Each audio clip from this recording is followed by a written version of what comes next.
don't know, but what you talking, man?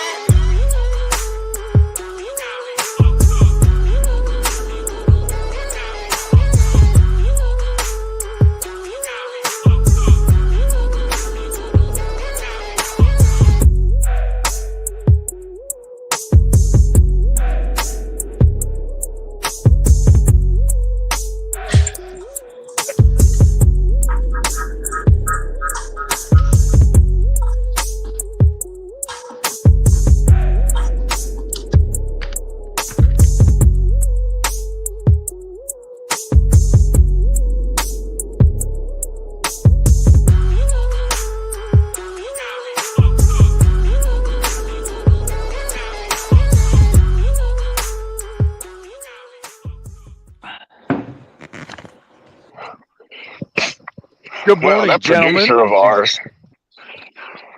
and good morning out there to the internet. Welcome back to another edition of Iron Minds. My name is Michael Lombard, and I'm joined this morning by Pedro and Nick Klingensmith. What's up, boys? What's happening? What's up, man? How's it going? Dude, it's going great, man. It's Tuesday. It's July 8th. I was really looking forward to this week.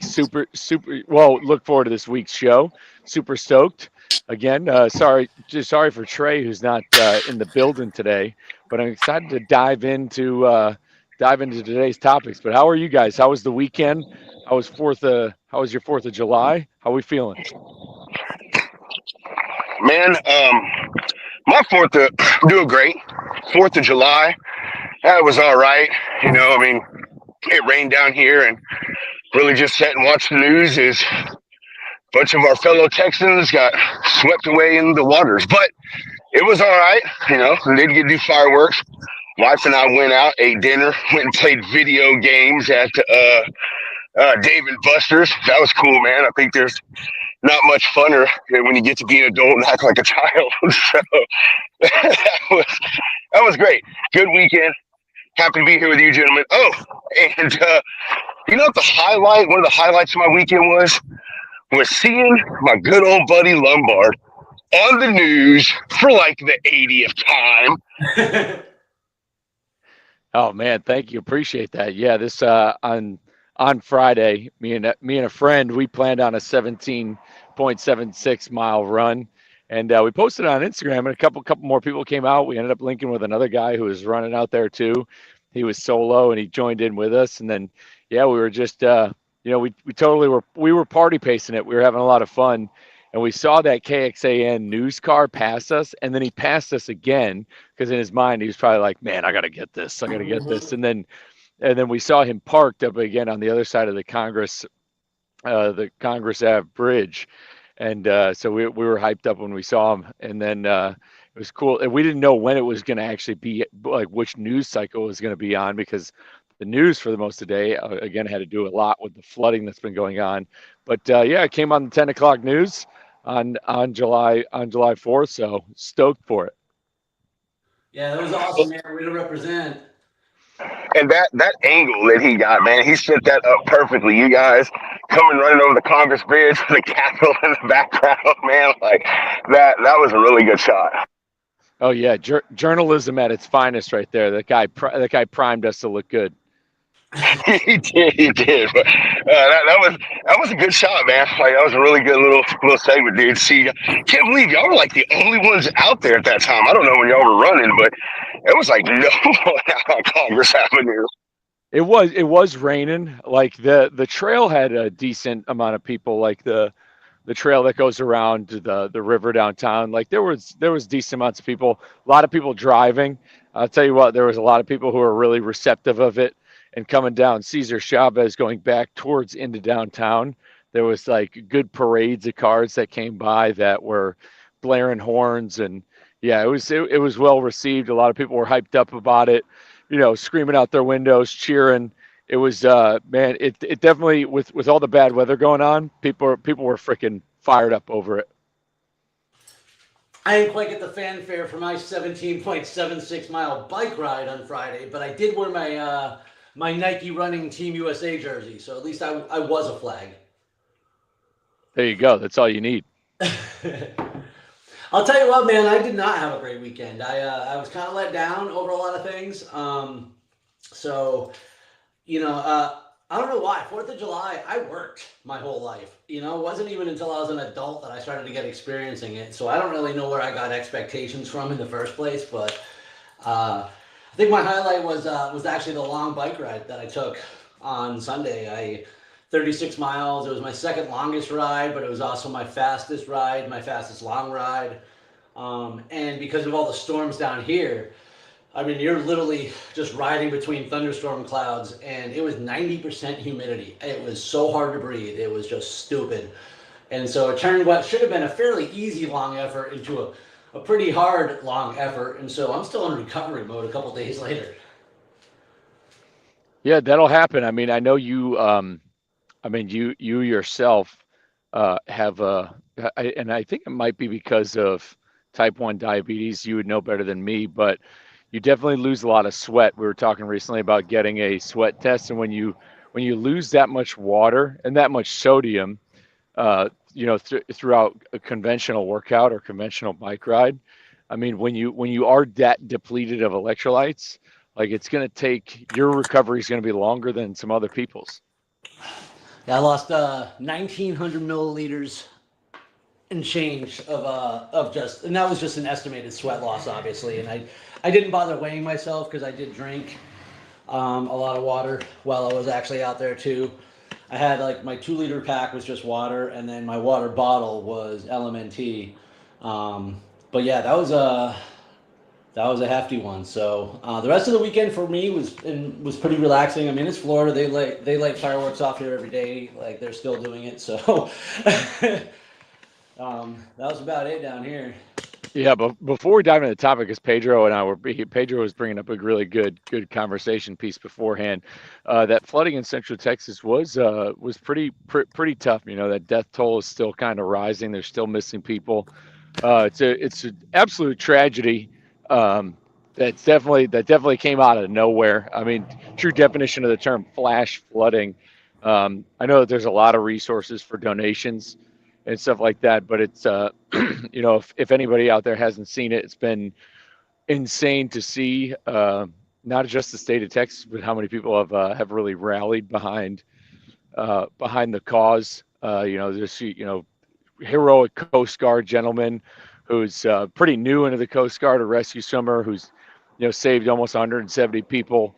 HEB, before anybody's on deck, HEB has a disaster relief fleet that is there before FEMA could ever make moves. It's and seeing those convoys of trucks and people from HEB rolling out there to bring what we need, bringing it right back to center. And Nick, you touched on this at Broker Carrier Summit of who's really saving the day. Mm-hmm. And man, there are hundreds of truckers right now who answered a call almost immediately to get out there. But I'll try to post some resources on LinkedIn. But other than that, Pedro, you wanted to dive into some topics. It's July. I've been really big on it. I've been talking about it at Orange Theory a lot. This idea of coming back to the conversations that you had in January 1st. Oh yeah, big shout. We got to give a big shout out to Steve right here for him at the airport getting it in again. Knowing while you travel to fit it into your lifestyle to get it out there. So way to crush it. But yeah, this idea, it's July. We're in the back half of the year. Over 50% is done. And this is the time to circle back to the conversations you had on January 1st, what you were imagining that you'd be, the person you wanted to be by December 31st. That's the goal. That should be the eye on the prize. If you're somebody who doesn't have races on your calendar, your goal should be, who do I want to be on December 31st looking back? I want to be unrecognizable compared to January 1st. And I know Pedro brought up some good points. What do you and this is good to talk about, what are you struggling with right now, Pedro? Man, the best way I can describe it is coming down off of that initial fitness high, man. How do you peak back up on that? And what I mean by that is, you just mentioned here we are, a little over halfway through with the year, and most people, dude, have fallen off of their fitness journey. The gyms, man, they're empty now. I go to the gym, same time, every time I go, it's almost completely empty. So, how do you keep that motivation going? What do you guys tell yourselves? Talking to two gentlemen where fitness is pretty much a majority of their lives, or what do you tell those that you coach? Like Nick, I know fitness coaching isn't your main thing, but I know you still help people. Mike, I know you do it a lot. So, for people like me, man, I'm up every day, 5 a.m. I'm in front of my PC at 6 a.m. and I'm working, broker until 4 or 5, sometimes 6 p.m. And then, I go and I do the content and stuff for my media. And it's where do you fit that time in when you have the option to say, well, I could take an hour and a half and go to the gym, 15 minutes there, 15 minutes back, an hour working out, or I could take that hour and a half and go watch some TV, or maybe try to get a head start on the job on the day tomorrow, or maybe I just want to sit on my butt and do nothing. That's honestly where I'm getting at, dude. I mean, I'm still working out, but it's like I told you guys, I went from 5 days a week to now I'm about 3 days a week. And out of those 5, I was in the gym 3 of those days, and 2, I was walking 3 miles around my neighborhood. Now it's, I'm mostly just walking 2.5, 3 miles around my neighborhood. And I might decide to make that 15-minute drive to the gym. So yeah, man, I think that's a good topic. We've kind of been touching on it last week, weeks before. On my mind. Yeah. Go, Nick, go. Because, bro, it's me, all right? I go through this 4 times a year. You say, oh, fitness is a big part of both of our lives. Bro, fitness is just a vehicle for me. It's a huge part of my life, but it's a vehicle. And it's a vehicle so that I'm better at my life. I'm better at my job. I manage my diabetes better. I manage my thyroid better. It's how I take control of my life. And honestly, I love saying how that if I wasn't diabetic, I would not be a better athlete. I wouldn't be an athlete at all. So a couple things. The marathon blues, I think we lost them. Well, we'll talk anyway. The marathon blues is a real thing. So people who have run a marathon or an Ironman or something, it's kind of like that day you were on top of the world. The very next day, though, you wake up and you're like, oh my God, what now? And the same thing when you're pursuing any sort of a fitness goal is when you achieve it, you lose that oomph that got you there. And I'll tell you what, to have a goal that's 12 months away, to have a goal that's actually a whole year away, like January to December, for something that you have to be your own accountability partner a great deal amount of the time, that takes a mental endurance that I don't know many people who have. And so it's about setting smaller goals and resetting goals. I was actually on the Long Haul podcast yesterday, and we talked about that, about what do you do when you're so far off your goal 6 months of the year that you're discouraged to pursue it. And we reset. We level set. So we need a new date on the calendar, a new race on the calendar, and a new why. And I'll tell you what, I'm going to talk about you in particular. Bro, you've had a kick-ass year for progress. You are becoming the next guy who's going to inspire the next guy.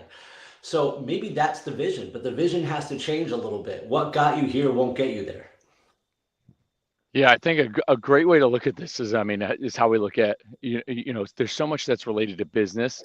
And what keeps me fired up now is way different than and this is why I love having this part of my story, which is having been over the road for 3 years. Because right now what keeps me fired up is there's a lot of things that definitely keep me rolling. It's lifestyle, it's discipline.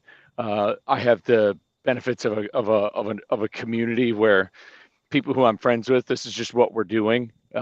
Even though I'm doing like different stuff and a lot more, it really doesn't matter. A lot of the people I associate with are rooting for it and want it to happen. But from being over the road where a lot of that was alone, like what really kept me locked in was kind of like what Nick.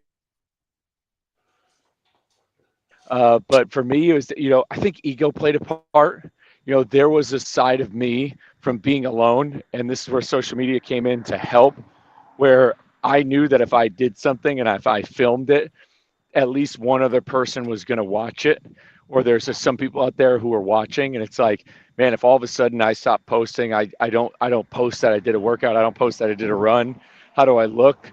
Like sometimes, like some of it was Accountability, definitely, yeah. yeah, like it was ego driven. But in the case that you're going through, you look at it like business. Like say, like if you are selling a product that's very good, you can't rest on your, like a business has to constantly keep evolving, keep developing, especially if you're looking to grow whatever your goals are. And so that's you having to go back and renegotiate what's the next step.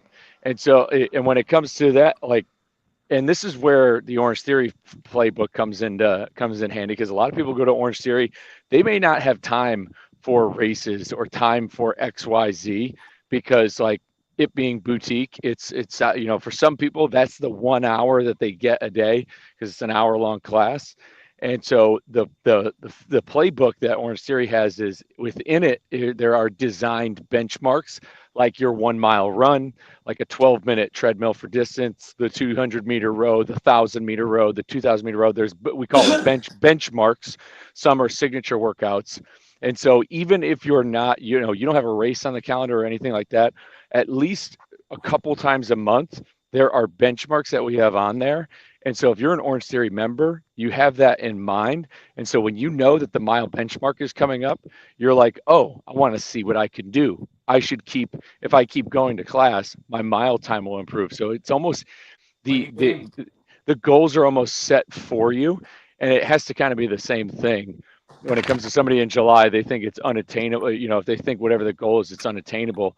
It's small goals daily. Like it's going back to things we talked about at the beginning of the year, setting small goals daily, hitting those, achieving those, having a goal that's set maybe a far distance out, like 12 months out, like those things. And then also falling back on the most important thing, which is your why, like everything that has to do with like the reason why you started. Just like in business, like what do you fall back on when you're ever, like when businesses are like lost, like, okay, why are we in business? What are we doing? What's our purpose? What's our mission?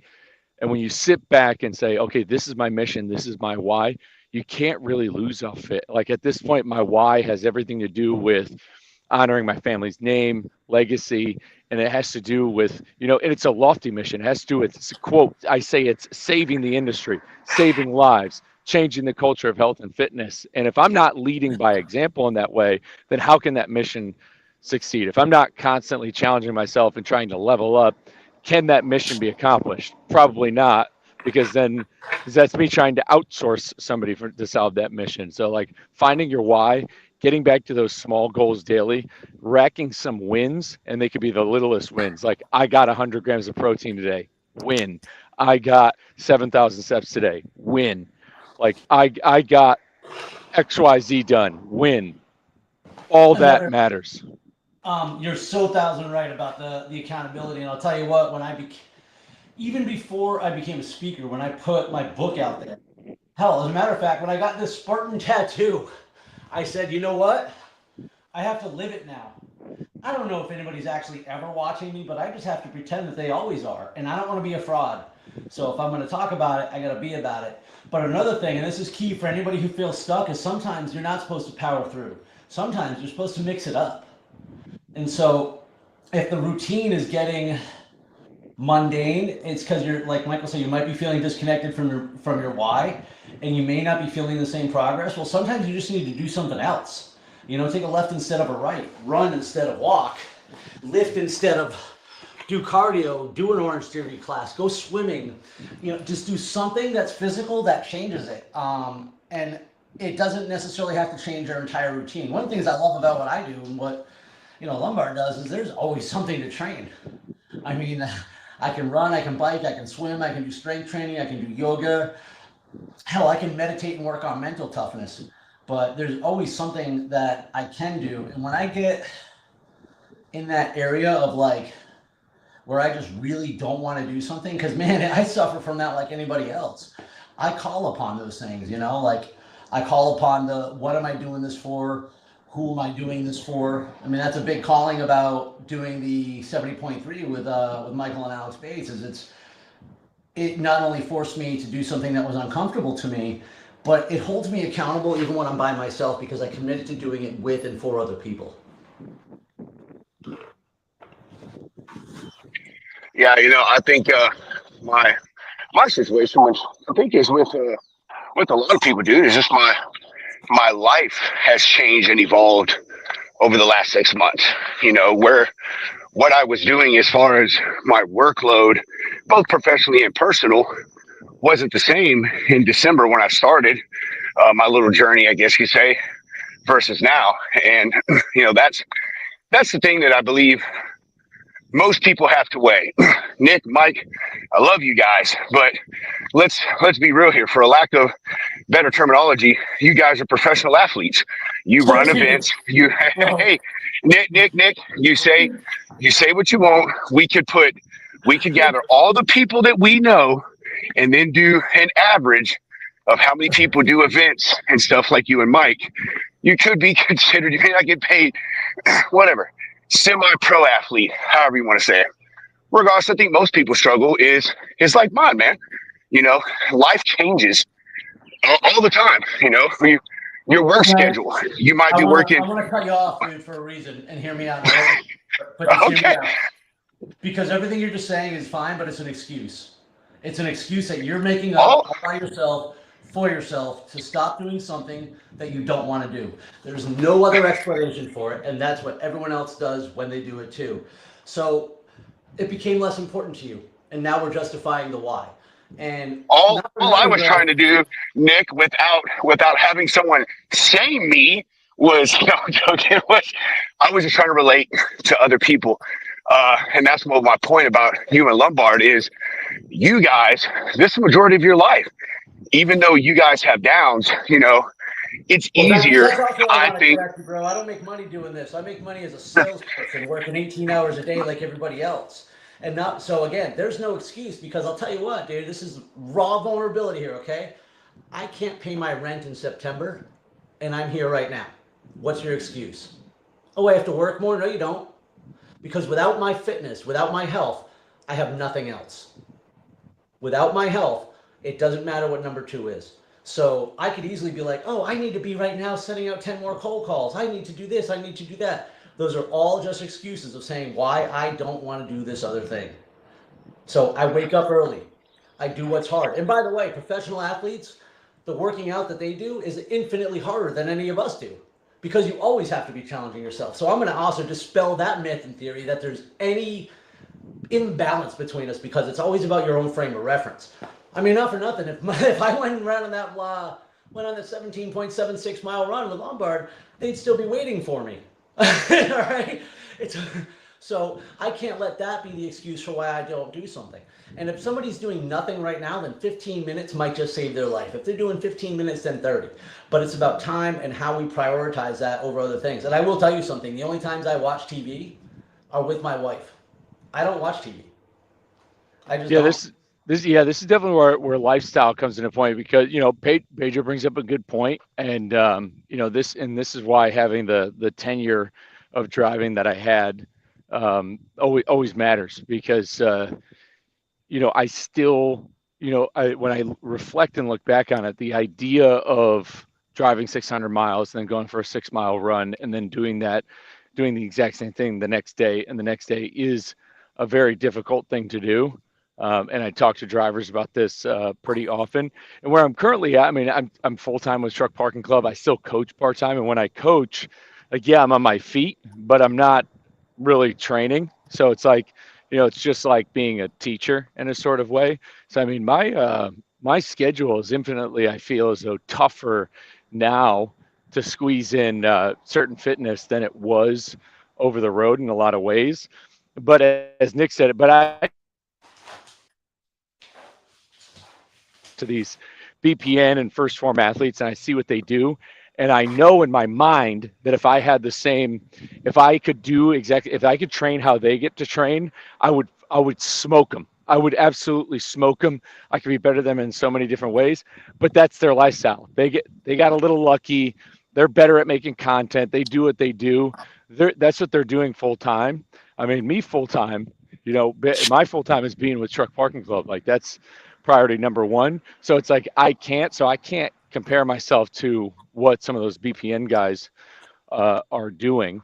But I go back to my time over the road, and if I was able to do what I was able to accomplish over the road, there's really no reason anybody can't do it. And that might mean, it's about running your race. You got to run your race. So that could mean it's only 15 minutes, but 15 minutes is better than zero. It could be only 20 minutes of walking or 20 minutes of doing some push-ups. It could mean a little bit less than anybody else out there, but it's still better than nothing. And when you start stacking that, when you get the 15 minutes here and it becomes routine, eventually you're going to start to diagnose how some other time is allotted and start doing more anyways.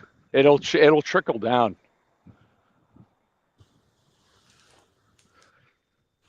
He doesn't want to say anything now for fear I'm going to jump on it. I was just making sure that Nick is done so I can finish my thought that I forgot. My bad. No, I know. See, I usually stay quiet on these shows. I have very few moments of extreme motivational intelligence, and Nick, you just stole mine today. Completely forgot my thought. I was so going to round this out and make myself an example. But no, Nick had to get the ruler out and slap me on the back of my hands and put me in the corner with the dunce cap. Well, no corner. I wanted you to move forward. In all honesty, bro, and I mean this, all right? Like, some of my favorite moments in the show, all the times we've had these conversations, is when we've talked about your progress. And this is the other thing. Inspiration inspires inspiration. And so you never think about it. And I bet you never thought for a second that you inspire me.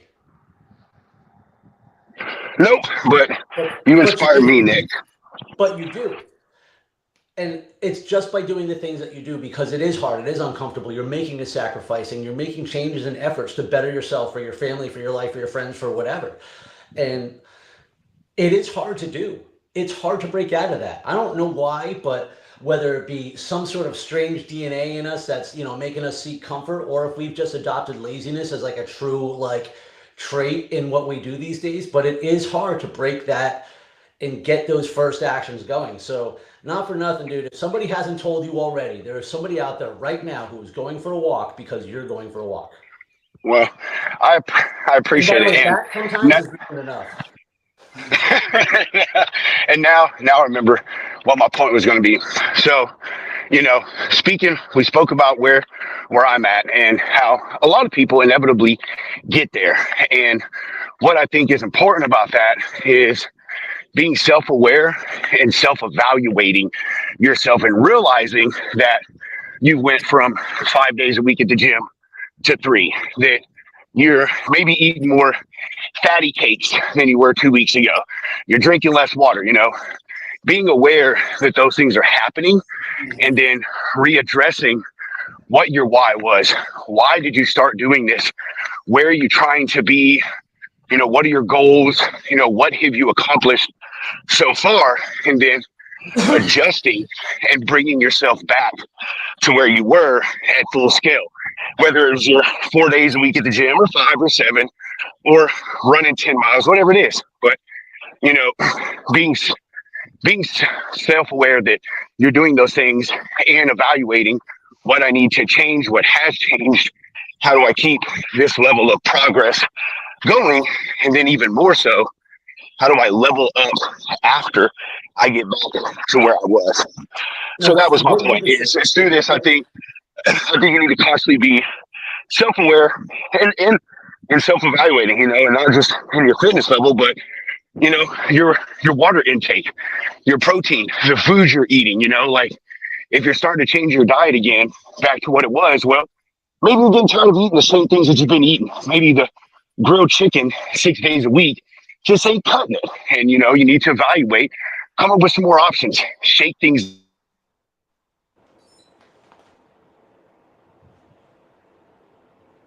He's there.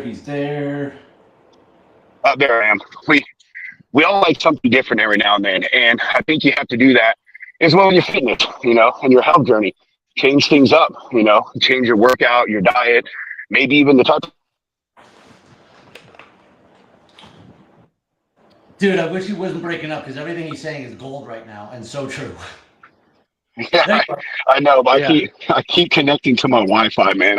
Even if I turn my Wi-Fi, my phone off, my phone will automatically turn Wi-Fi on and connect to it. It's the most annoying thing. I purposely turn it off because I know it's going to do this as soon as I get back to my house.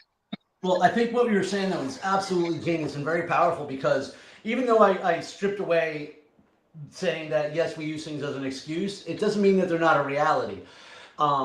Changes happen and it's hard sometimes, right? Things happen in our life, our schedule changes, we get new responsibilities, and everything you just said is the magic pill, which is sometimes we just got to reassess. And the goal might have to change even, but keep the vision alive. And I think this is why I talk about having a vision of who you want to be at the end of this, because dude, I didn't know I was going to be injured for 6 months. All right. Like I thought I was going to be climbing mountains. I thought I was going to win this race next weekend, not barely survive it. So I'm keeping the vision alive of who I want to be at the end of this. And what does that look like? Because as we know now, the clock doesn't always agree with us. So reassess where you're at. Find out what am I doing wrong? How can I improve? There's always something we can do to put us Have a good closer day, to man. our goals. No, yeah, these are all really good points. I mean, it being, the self-awareness is key. Being aware of it is already a win. Like if you're noticing, hey, I'm slipping, having that awareness already sets you apart from the majority, and having that awareness, but then having that awareness and then acting on it, and realizing it is you versus you. Goggins talks about this in his first book, this idea of starting over. Everybody thinks that everybody falls in this trap where they think if they fell off, they're starting over. But life is full of starting over. Whether it be like you said, your work schedule changed. Like people start new jobs all the time. They start XYZ. Goggins had to start over buds like more than once. Like he's gone through Hell Week and Navy SEAL training more than once. And I mean, think about going through Hell Week and then having to do it again. Just to attain that goal. So this idea of starting over, this day one, week one mentality, when every day is day one, week one, then you really can't lose when you look at every day as starting over. Because people think that starting over is this whole idea of like, it's hard, to go from being what you were worth at one job to all of a sudden being at this new company. You've got to re-earn that back with a new company, but you're going to do it anyways. And the same thing really applies in fitness. There's different seasons where you're paying attention to XYZ, but when you have awareness, man, 3 months ago I was doing this, now I'm not.